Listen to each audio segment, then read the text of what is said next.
When recording videos, many creators use separate microphones or external audio recorders to get better sound quality. But after filming, the video and audio files need to be synced correctly before editing. The good news is that Adobe Premiere Pro makes audio syncing much easier with automatic tools and manual options. So in this full guide, I'll show you how to sync audio in Premiere Pro step by step in 2026.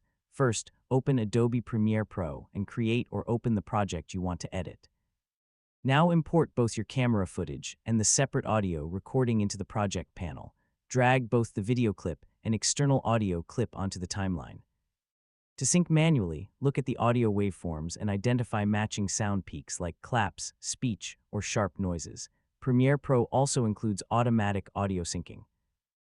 Simply select both clips, right-click, and choose Synchronize. Inside the sync settings, select audio so Premiere Pro can match the waveforms automatically.